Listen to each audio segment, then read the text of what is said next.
नमस्कार, मैं Satyendra sir SSB GS point में आप सबका स्वागत करता हूं। आज का टॉपिक है अनुच्छेद 14 जो कि मूल अधिकार से संबंधित है। बात करते हैं अनुच्छेद 14 की, जो समता या समानता के अधिकार 14 से लेकर 18 के मध्य में स्थित है और इसी से संबंध जो पहला है ये आपका अनुच्छेद 14 है। तो बात करते हैं अनुच्छेद 14 की परिभाषा की। तो मान लेते हैं ये कोई भूभाग है जिसमें कोई राज्य शासन कर रहा है और यहाँ पर शासन किसके ऊपर कर रहा है, भूभाग सहित यहाँ के व्यक्ति को मान लेते हैं क्या है, व्यक्ति है। अब इसकी परिभाषा की बात करेंगे तो क्या कहेंगे, राज्य किसी भूभाग पर निवास करने वाले व्यक्ति को विधि के समक्ष समानता एवं विधियों के समान संरक्षण से वंचित नहीं करेगा। ये तो रही बात इसकी परिभाषा की। अब हम बात कर लेते हैं इसकी, इसको दो भागों में बांट देते हैं। इसके पहले और समझ लेते हैं कि व्यक्ति की बात कही है कि राज्य किसी व्यक्ति को अपने भूभाग पर विधियों के समक्ष समानता एवं विधियों के समान संरक्षण से नहीं रोकेगा या वंचित नहीं करेगा। तो व्यक्ति कौन है, व्यक्ति के अंतर्गत नागरिक,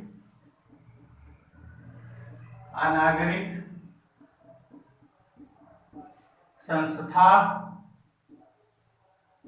और निगम, ये सब आते हैं, ठीक है ना, व्यक्ति के अंतर्गत। अर्थात भूभाग पर चाहे व्यक्ति हो, चाहे संस्था हो, चाहे निगम हो, चाहे नागरिक हो, चाहे अनागरिक हो, ये सब जिस भी भूभाग पर निवास करते हैं वहां, मतलब अपने भारत की बात कर लें तो भारत की सरकार या राज्य उन्हें विधि के समक्ष समता एवं विधियों के समान संरक्षण से वंचित नहीं करेगी। ये तो रही बात परिभाषा की। बात कर लेते हैं विधि के समक्ष समानता। ये सिद्धांत कहां से आया, ब्रिटेन से। और ब्रिटेन में ये सिद्धांत किसने दिया, डाइसी ने। डाइसी एक विधिशास्त्री थे, इनकी किताब का नाम है विधि का शासन। विधि का शासन। तो ये जो विधि का शासन है इसी के समरूप है ये विधि के समक्ष समानता का सिद्धांत। अब हम बात कर लेते हैं कि इसका अर्थ क्या होता है। भारत का कोई भी व्यक्ति हो, चाहे जिस पद पर हो, वह विधि के अधीन है, ठीक है ना। क्या है, विधि के अधीन है। विधि के अधीन का मतलब है चाहे जिस पद पर हो आप विधि के अधीन है। पहली चीज इसी के अर्थ में यह आ रहा है, ठीक है ना। दूसरा यह एक नकारात्मक विचारधारा है। कैसी है, नकारात्मक विचारधारा। यह एक नकारात्मक विचारधारा है और साथ ही यह इच्छाचारी शक्तियों पर रोक लगाती है। इच्छाचारी शक्ति पर रोक लगाती है, अर्थात जो भी कार्य किए जाएंगे वो विधि के अनुसार किए जाएंगे, किसी की इच्छा के अनुसार नहीं किए जाएंगे, ठीक है। और यहाँ पर क्या है, भारत का प्रत्येक व्यक्ति न्यायालय के अधीन होगा, अर्थात अगर उसे कोई समस्या है तो वो अपने को न्यायालय के समक्ष प्रस्तुत करेगा और उनसे न्याय की मांग करेगा, ठीक है ना। तो कोई भी व्यक्ति हो उसके लिए न्यायालय और विधि दोनों है, ठीक है ना। अब हम बात करते हैं, ये तो रही बात इसकी विधि के समक्ष समानता की। अब बात कर लेते हैं विधियों के समान संरक्षण की। तो ये कहां से आया, अमेरिका से लिया गया है। कहां से, अमेरिका से। दूसरा क्या है कि यह एक सकारात्मक विचारधारा है। सकारात्मक, यह एक सकारात्मक विचारधारा है। और दूसरी क्या है इसमें कि समान व्यक्ति पर समान कानून लागू होगा, ठीक है ना। अर्थात इसमें देखिए, ध्यान दीजिएगा कि संविधान या विधि की दृष्टि से सभी व्यक्ति भारत के समान नहीं है, क्योंकि सभी भारत के सभी निवासियों में समानता नहीं पाई जाती है, ठीक है ना। तो वो इसका क्या कर दिया गया, वर्गीकरण कर दिया गया। वर्गीकरण के अंतर्गत कर दिया गया कि समान व्यक्ति होंगे जिनकी सब परिस्थितियां समान होंगी, वह व्यक्ति, उस व्यक्ति पर उसी तरीके से विधि लागू की जाएगी। मतलब समान परिस्थिति वाले व्यक्ति पर समान कानून लागू होंगे, ठीक है। तो कभी ये मत सोचना कि विधि के समक्ष समानता का मतलब यह है कि प्रत्येक व्यक्ति विधि की दृष्टि से समान होगा, बिल्कुल नहीं होगा। क्यों, क्योंकि प्रत्येक व्यक्ति की प्रत्येक व्यक्ति आपस में समानता नहीं रखता है, ठीक है ना। वो परिस्थिति के आधार पर, स्थिति परिस्थिति के आधार पर भिन्नता उनमें पाई जाती है, ठीक है। तो समान परिस्थिति यहाँ पर समान परिस्थिति वाले व्यक्ति पर समान कानून लागू होगा, समान परिस्थिति वाले व्यक्ति पर समान कानून लागू होगा। इसको हम यहाँ पर देख सकते थे कि समान व्यक्ति पर समान कानून लागू होगा, ये हमने लिख दिया, ठीक है ना, कोई फर्क नहीं पड़ता। आगे बढ़ते हैं। अब हम बात करते हैं इसी के अंतर्गत कि इसी अनुच्छेद 14 में नैसर्गिक न्याय का सिद्धांत अंतर्निहित है। कौन सा? नैसर्गिक न्याय का सिद्धांत। नैसर्गिक न्याय का सिद्धांत इसी अनुच्छेद 14 के अंतर्गत स्थित है, ठीक है ना।